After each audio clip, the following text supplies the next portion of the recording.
The August 2020 explosion in the port of Beirut killed over 200 people and devastated large parts of the city.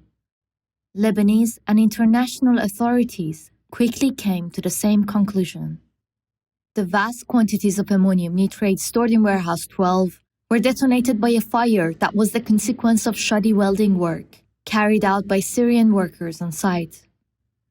Building on our previous investigation into this deadly explosion, we mapped the progression of fire, the epicenter of the blast, and the layout of the content stored inside. Forensic architecture and the Febrayer Network of Arab independent media partnered to look into the validity of these widely circulated claims about the origins of the fire. Relying on previously unseen documents, fire dynamic simulations, and open-source materials, this investigation offers a close analysis of key moments preceding the blast, and in doing so, raises significant doubts about the culpability of the welders. 3 reports were submitted to the Lebanese authorities in the early months after the explosion. We obtained leaked copies of 2 of them through our partners at Madamasser. The FBI report explained that 3 males of Syrian origin provided the skilled welding labor, and stated that on the day of the explosion, these welders were conducting work on door 9 without supervision. The report concludes that the fire started as a result of this welding work.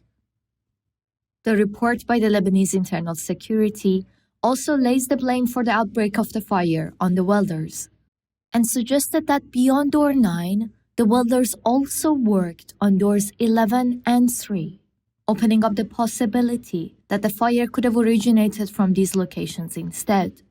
In order to examine whether the fire could have indeed started around one of these doors, we analyzed footage of the warehouse in the minutes leading up to the explosion.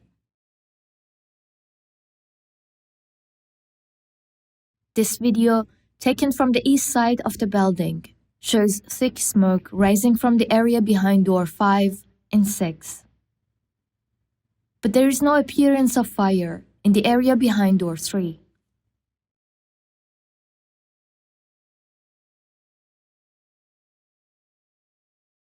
On the other side of the warehouse, this footage shows members of the fire brigade upon their arrival.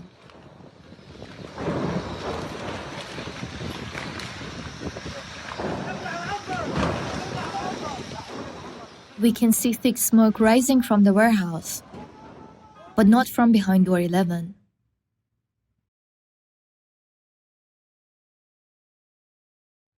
From the nearby silo, a worker captured the source of a blazing fire on the east side of the warehouse.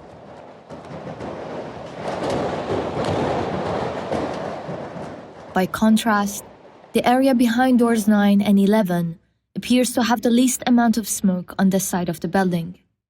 This study of the evolution of smoke suggests that it is unlikely that the fire started from doors 9, 11, or 3, where the report claimed welding work had been conducted.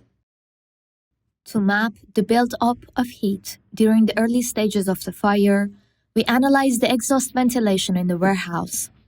Satellite imagery shows the roof consisted of a total of 120 skylights. From the inside, this photograph shows that behind bags of ammonium nitrate, some of the windows had been broken open. In the early stages, smoke from the fire could have flowed out of such openings. It also shows that the skylights had been enclosed by plastic sheets, which would quickly melt open once the temperature increased. Over the course of the fire's spread, smoke progressively filled the warehouse and escaped through the missing windows. As the temperature increased, it began to melt the skylights one by one. Using a worker's video, we mapped where and when the skylights melted. In green are skylights still intact. In red are those through which smoke escaped. And gray mark the ones that are too hard to identify. We repeated the analysis for the east side of the warehouse.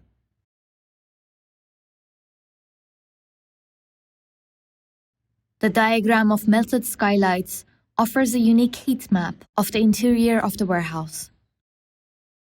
The earliest smoke plume rising through the skylights was seen here, in the area behind door 5 and 6.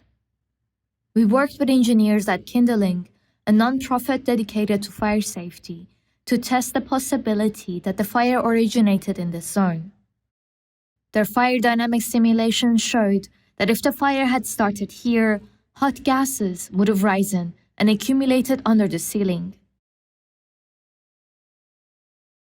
In this cross-section, shades of orange and yellow indicate higher temperatures. Eventually, the hot gases would have melted the plastic sheets covering the skylights,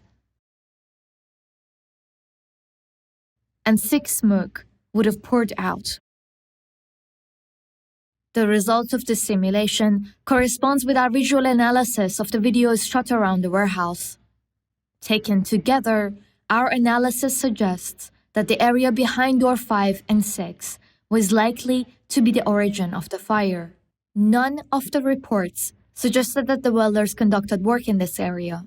Our analysis thus calls into doubt the conclusions of the FBI and the Lebanese internal security reports.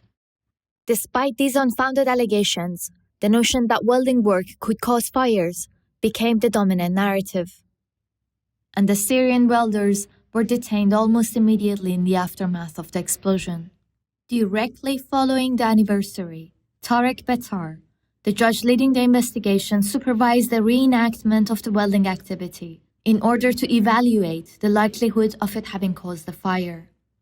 Due to pressure and interference from high-level political officials, the investigation was interrupted almost as soon as it had begun, resumed 13 months later, and then immediately stalled once again.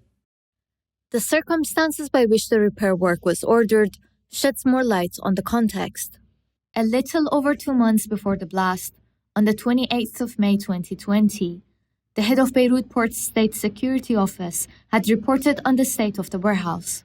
Door 9 had received a strong impact in the middle, and as a result, it had been pushed away from the wall, in such a way as to allow anyone to enter. This is the context for the welding work having been ordered. Ra'ed Al-Ahmed was among the workers arrested after the blast. He was the only one of them to be released on the grounds that he wasn't a welder.